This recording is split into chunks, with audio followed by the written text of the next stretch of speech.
is a war. It's happening now. It will decide the fate of humanity. The time to choose sides has come. We are the resistance. We are the info war.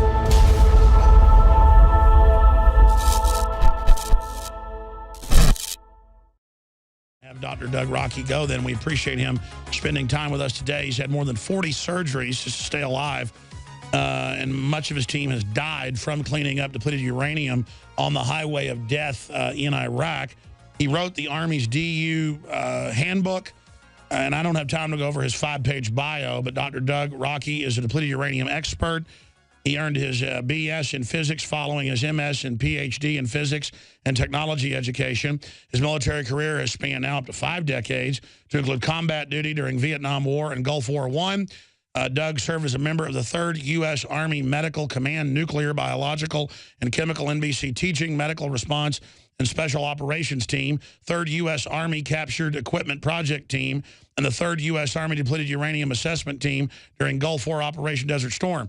He was a U.S. Army Depleted Uranium Project Director of the entire program in 94-95. He developed the congressionally mandated education and training materials, wrote the U.S. Army Regulation 700-48, U.S. Army PAM 748, U.S. Army Command Task for DU Incidents, or Common Task. Doug has taught nuclear, biological, chemical warfare, hazardous materials, and emergency medicine for 20 years to police all over the country and civilians. He has been an advisor, on-screen expert for numerous television documentaries. I just can't even cover it all. Dr. Doug has taught undergraduate and graduate courses in environmental science, environmental engineering, nuclear physics, emergency management, and was a staff physicist at the University of Illinois. And I just can't even go over it before he retired. He serves as the advisor of the U.S. Centers for Disease Control, U.S. Department of Defense, U.S. National Academy of Sciences, U.S. Institute of Medicines, U.S. Senate, U.S. House of Representatives, U.S. Department of Transportation, U.S. Federal Aviation Administration, U.S. Department of U.S. Defense, General Accounting Office, U.S. Department of Veterans Affairs, British Royal Society, British House of Lords of Commons, United Nations, U.S. President Clinton Presidential Oversight Board. I mean, I can't even do the whole deal. The point is, he is the expert, Dr. DU. And, you know, we'll go to 40 after with him. I know he'd say do the whole hour, but I don't want to sit here and exhaust him because I know he's been in rehab and stuff. That's why he hadn't been able to come on. It took me a month to get him on. I wanted to get him on because when I had, a month ago, the sailors from the USS Ronald Reagan who were out there right off the coast of Fukushima doing disaster relief and who got sick within days and then now are in wheelchairs, blood coming out their orifices, teeth falling out, kidney failure, all the regular radiation sickness stuff, standard procedure stuff. I thought about Doug Rocky because they didn't even tell them they needed potassium iodate when they were on the ship. Only those that went on shore at the site were given that. Even though they admitted they went through the plume and knew it and radiation detectors were going off. When our reporters were out in California, the San Francisco paper reported, yes, there's 14 times and 10 times and 5 times the regular millisievert level, but we're not going to investigate. It's no big deal. Well, 20 years ago, it would be a big deal. So there's this attitude now, since about 1990, that DU, it doesn't matter. It's not a problem anymore. And you're seeing almost everybody that worked on TEPCO dying now. And then you saw Dr. Doug Rocky and his team and the hell they went through. And then not taking care of the troops once they get sick. That was the sailors we had on.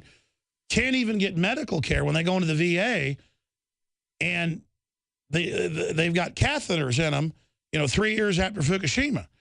And it's everything that Dr. Doug broke down. So he is the man to talk about his experience in the Gulf War, what happened. And now, when I used to get Dr. Doug Rocky on 16 years ago, I've been talking to him since about 1998, so I guess 16 years. Since all that's happened, they've gone from letting them sit on the ammo of 50 cal DU and the Sabos and the Abrams, the larger main gun stuff, which radiate your testicles all day long, to letting them shoot it, not even cleaning it properly, into small arms at shooting ranges, into forklift weights. This is a proliferation. They may put it on the back of Wheaties next, saying it's good for you. Doctor, what are we facing here as the expert? It's just a medical and environmental catastrophe. It's never ended. I mean, when we go back and all the stuff that I learned as the director of the depleted uranium project and having getting tasked by name to clean up the mess during Desert Storm, well, I got to remember we had a direct order to disregard the health and environmental effects, alter all our reports to avoid all liability. I mean, the United States is deliberately and willfully, the U.S. military leadership has contaminated air, water, and soil all over the world with uranium emissions. We went in saying, well, we're going into these countries to give them freedom, and all we did is bomb them into oblivion.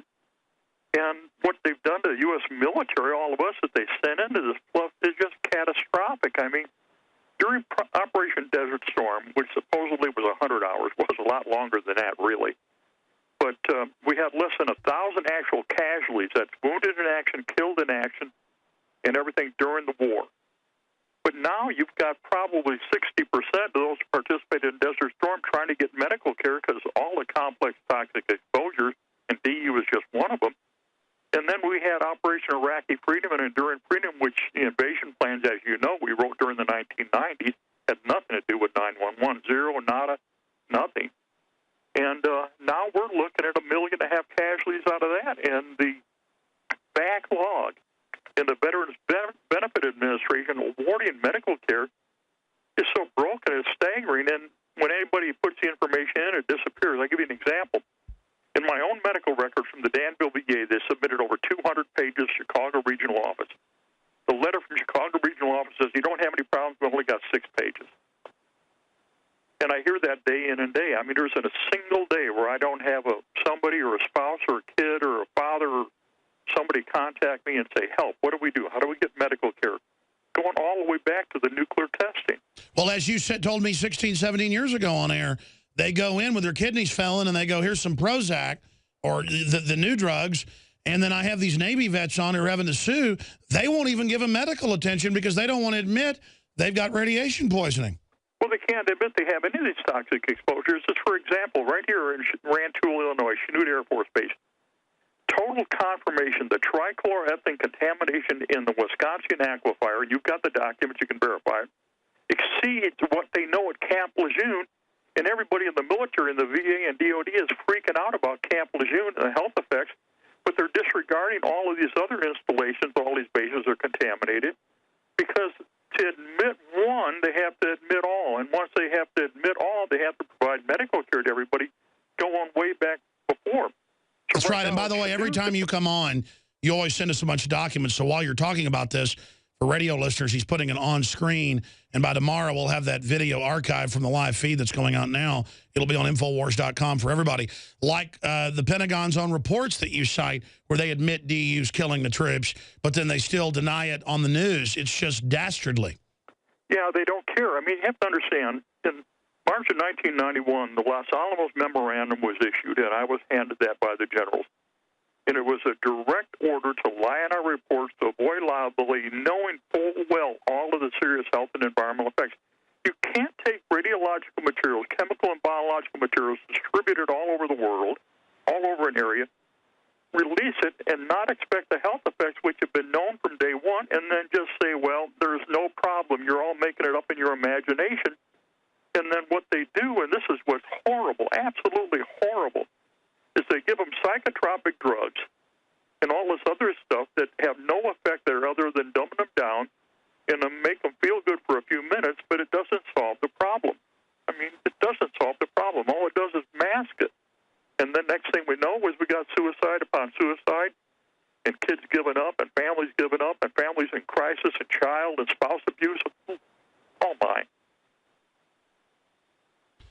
Dr. Doug Rocky is our guest. Shifting gears then to what you were wanting to talk about and what I wanted to get you on about, Fukushima and the same story, oh, it's not a big deal, and then not even helping the people that were on the ships or on the ground who are all getting incredibly sick on record.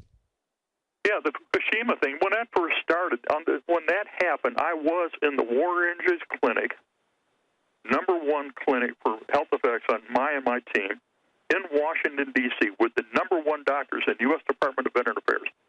And they're sitting there looking. It's all here. It's all here. Everything you said is all here. Wait a minute. You're teaching us, and we're supposed to be taking care of you.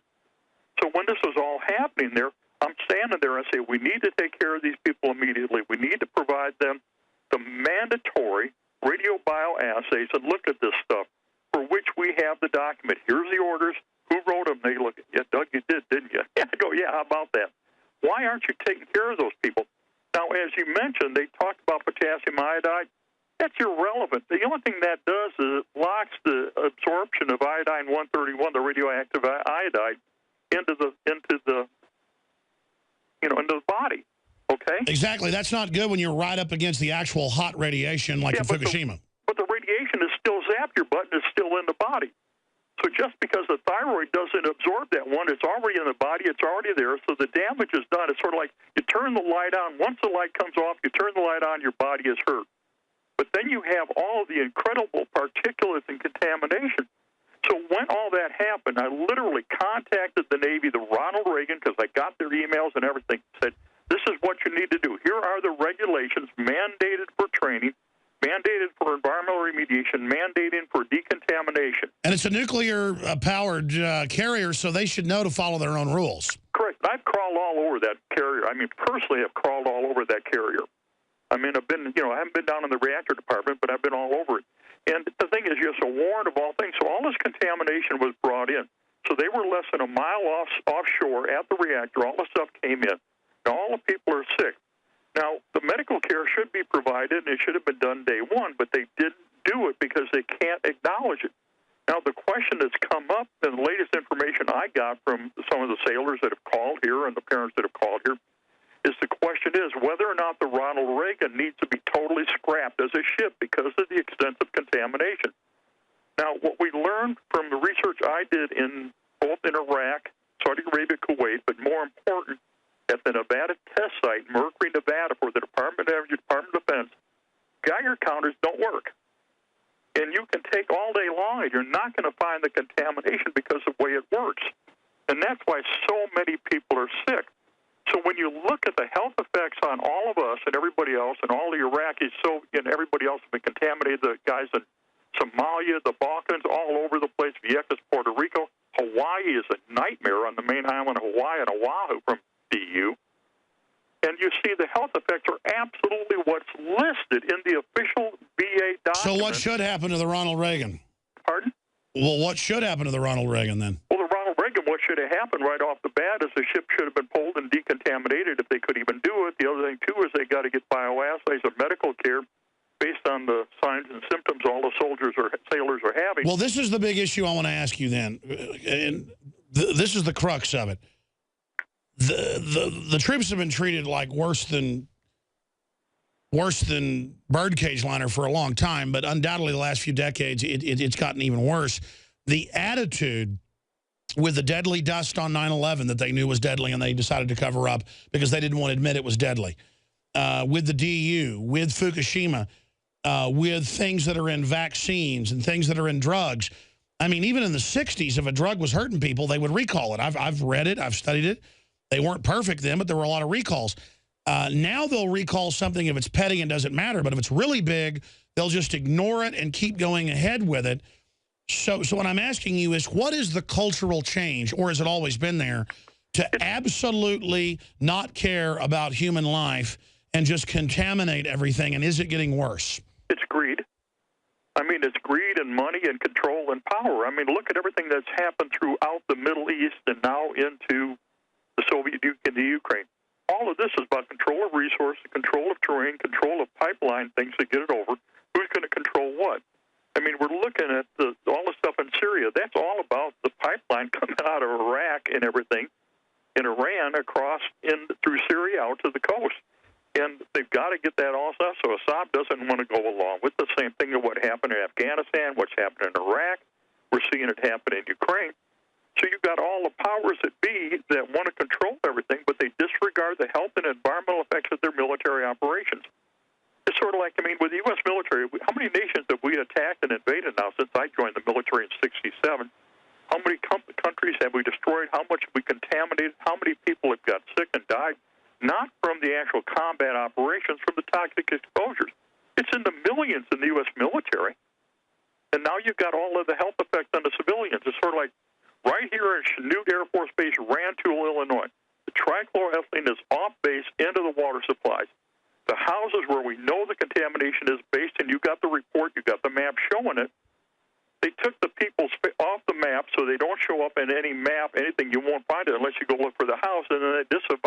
definite contamination in the water supply, even though it's on their own report that confirms it.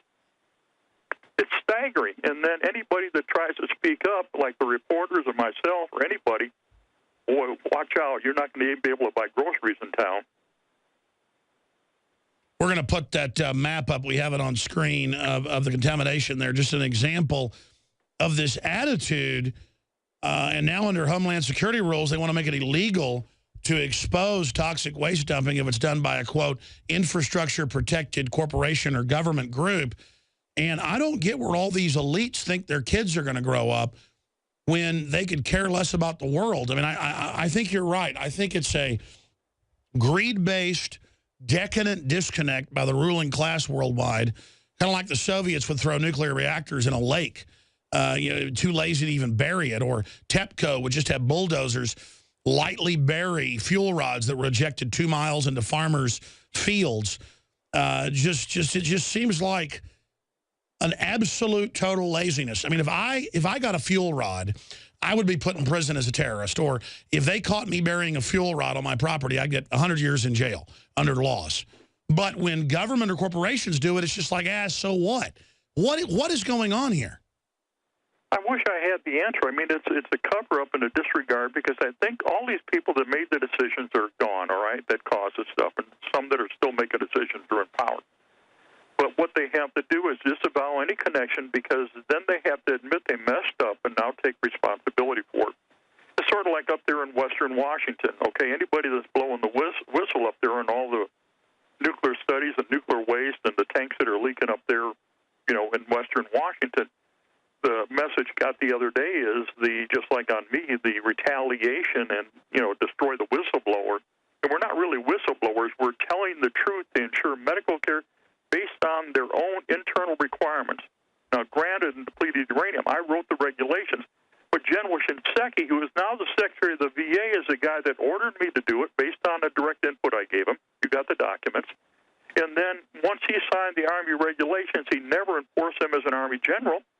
And now, as the Secretary of the VA, disavows any of it there, and his own staff goes around saying, well, there's nobody sick, unless they know everybody is. Well, and of course, this phenomenon that's always been there, but it's getting worse, now leaks into every area with the test scores dropping, the cancer rates going up 3,000% in North America, the breast cancer up even more, the diabetes, the brain disorders, the neurological disorders.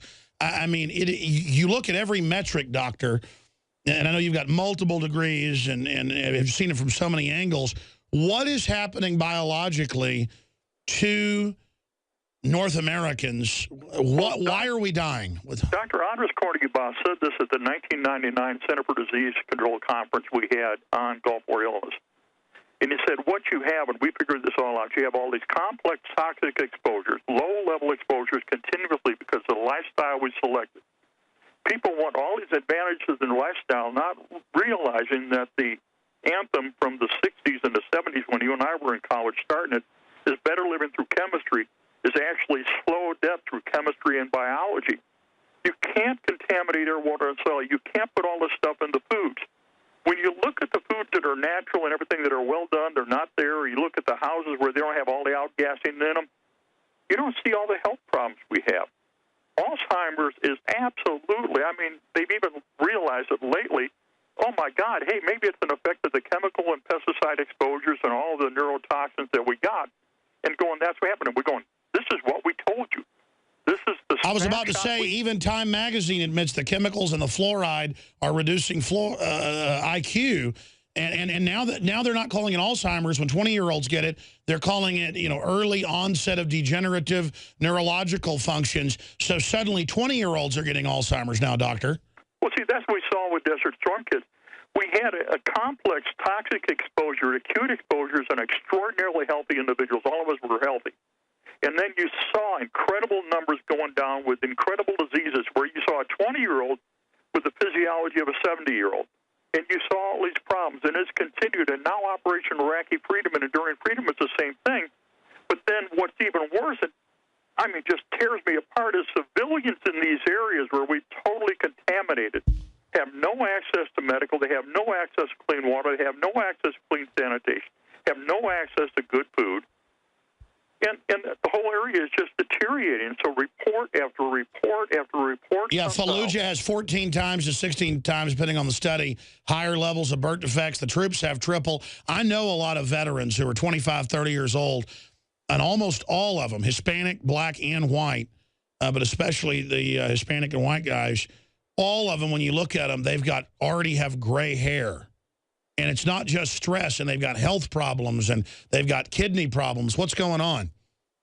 Disavowing the connection between all the toxic exposures and the health effects of liability.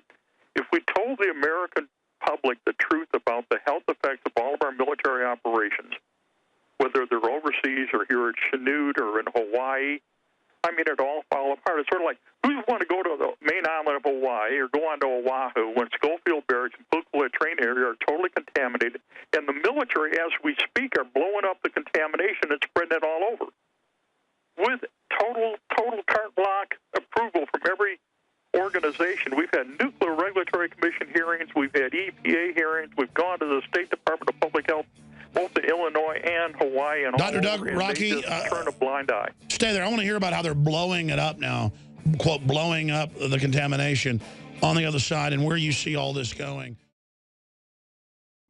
The facts are in. The studies are legion. Sodium fluoride and other members of the fluorine family that are added to Western water supplies are devastating the health and cognitive ability of the people that drink it. So the question is, why are the social engineers adding it to the water? Simple.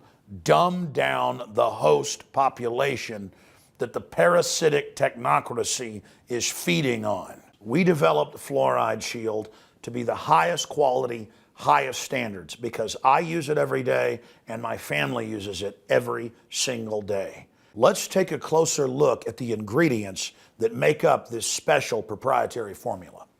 Tamarind has been celebrated for its ability to immobilize toxic fluoride residues, while zeolites have a long history of attracting and holding toxic compounds.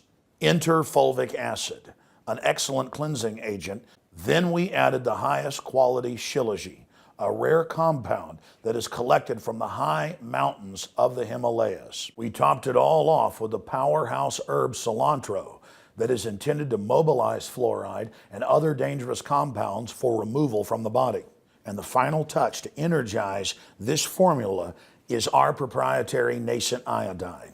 And as always, consult your physician as well, because that is important. And finally, Fluoride Shield, Survival Shield, and all the products at InfoWarsLife.com grew out of my quest to try to find the very best compounds from God's cornucopia to protect myself and my family. And from our research, I believe we are bringing you the best, highest quality products. And you have that commitment from Alex Jones and the entire InfoWars crew.